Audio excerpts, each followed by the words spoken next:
Delta State holds Security Summit, calls for collective action.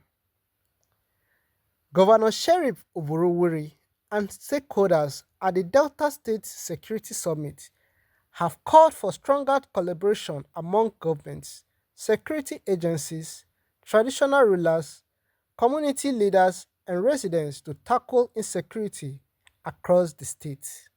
The summit, themed Security, a Collective Responsibility, was held at the Unity Hall, Government House, Asaba, and attracted security chiefs, traditional rulers, religious leaders, local government chairmen, youth groups, and representatives of key security agencies. Security remains the foundation of every prosperous society. Without peace and stability, economic growth slows, investment decline, and communities struggle to thrive. This is why the protection of lives and property remain one of the most important responsibilities of government. While government will continue to provide leadership, resources, and support, security can be enhanced by funding, but the strongest security systems are built on trust, cooperation, vigilance, and timely sharing of information. If you don't share information, the security agencies are not magicians that will assume that something is happening here.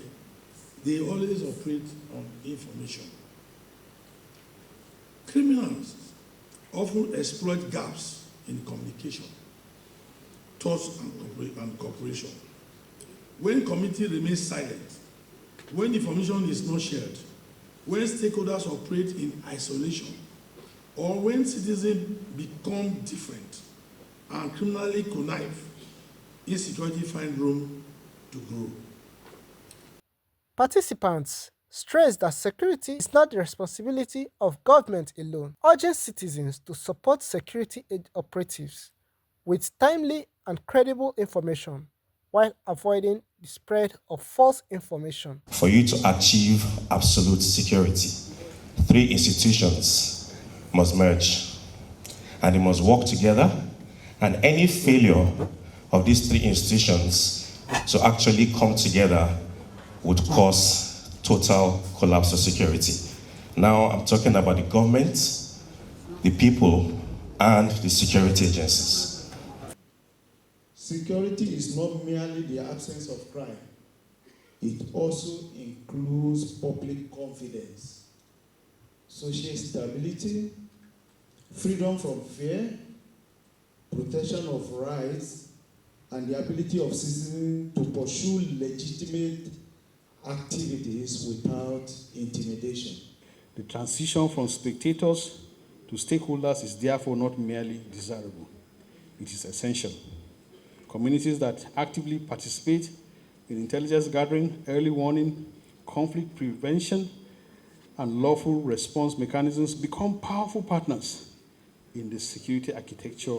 Stakeholders also emphasize the need for improved intelligence gathering, stronger interagency cooperation, and greater community involvement in security management. Marshall was talking about during his lecture, talking about intelligence, on timely intelligence. For this type of war we are fighting, asymmetric war or conventional war, you cannot get timely intelligence. It's so fluid, so fluid. So we have to rely on technology to be able to get information. And the role of community, I want to intervene in this area. The Inspector General of Police before approved vigilante, and the process of selection, the community know the people. They will select the people they want to be vigilante in their community, send the name to traditional institution, we vet them, send the name to the SSS and the division police officer. They vet them and give them ID card. Or you are giving an ID card, you are not a vigilante. And they are very useful because a lot of our communities are in the rural area. The security agency cannot be there all over the time. And just in case if there are trouble in those areas, we need to get some people to wage them like it just happened in Kogi State before the constitution agency will come. So the government and the local government chairman should think about how we can afford the vigilante, support them, buy vehicles for them. Seem to me to be very, very important. I have tried to situate my presentation, so to speak, on two perspectives. One, categorization of crimes, and one that I consider to be internal insecurity. These are the run-of-the-mill ones, like abduction, cybercrime, kidnapping, amongst others. I consider those that are still with us and we're trying to experience and see how we can come to terms with them. But the ones that seem to be more burning today is that of external aggression, and that concerns banditry and terrorism. Your Excellency, I know you know more than we do, that our territory, the territory of Delta State, is almost being circumscribed in the sense that they are drawing near to us. We also, as traditional rulers, have our own intelligence, and we monitor things around us. Coming from Edo State through Oromi, things are not looking well there. Oromi, and then coming towards Ela and Ibu, I believe we need to be very conscious of what is happening there. And also, we notice in Asaba, every night, and it's been on for a very long time, every night, lorry loads of people will either stop at Amway or stop somewhere at Coca or in Cable Point. And they come with a lot of people from the northern borders. I'm sorry to say this, but that is the truth of the matter. And this report has been made to my palace repeatedly. I believe we need to address some of those issues.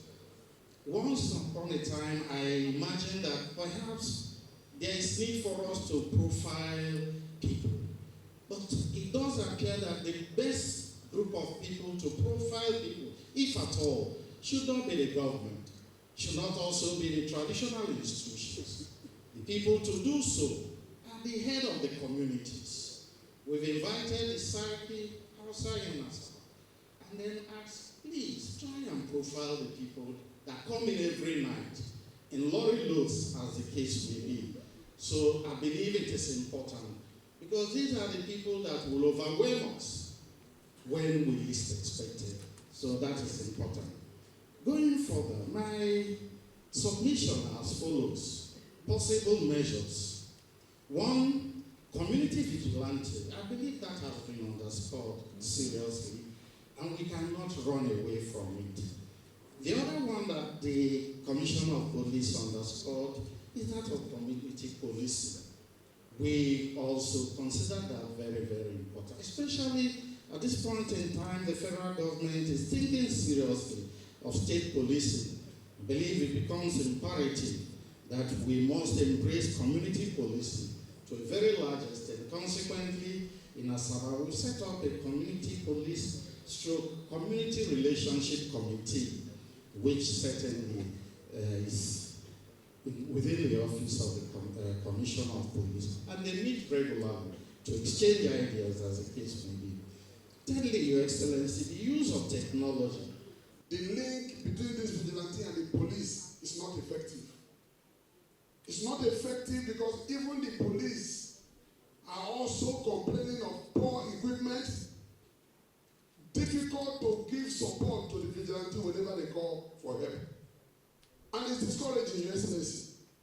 The communities, to the best of my knowledge, establish vigilante to the extent that the people trust the vigilante structure almost more than anybody because of who they can see and the people they trust that can respond to them.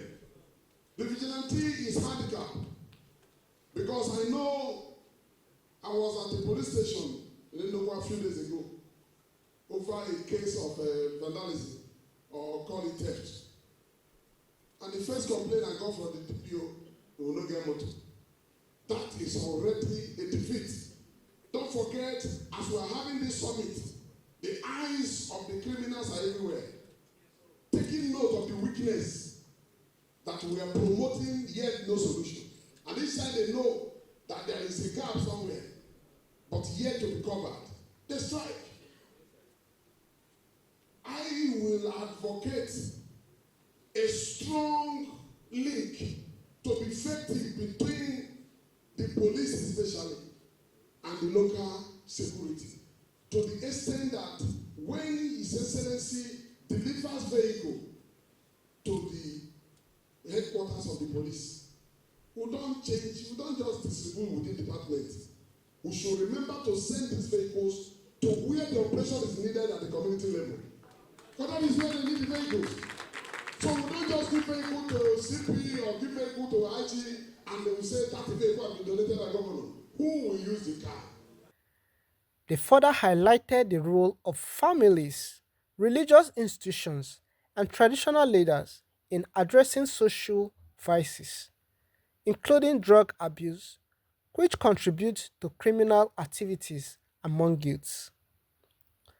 Participants commended Governor Sheriff Oborowore for convening the summit and expressing confidence in improving public safety and promote sustainable development across Delta State. Please, please subscribe to my YouTube channel. Hit the bell on, like, share.